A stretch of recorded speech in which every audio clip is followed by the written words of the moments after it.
आपण पाहत आहात live Maharashtra police times.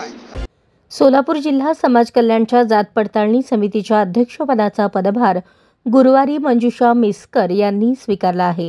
Solapur जिल्हा जात पडताळणी अध्यक्षपदाचे पद बऱ्याच वर्षांपासून रिकामे होते, त्यामुळे प्रभारी अध्यक्षांवर कामकाज चालवले जात होते।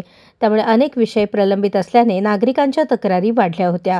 शासनाने सर्वच जिल्ह्याच्या जात पडताळणी समितीच्या अध्यक्षपदावर नव्या नियुक्त्या जाहीर केल्या आहेत। त्यात सोलापूर जिल्हा जात पडताळणीच्या समितीच्या अध्यक्षपदी मंजुषा मिस्कर यांची नियुक्ती करण्यात आली आहे।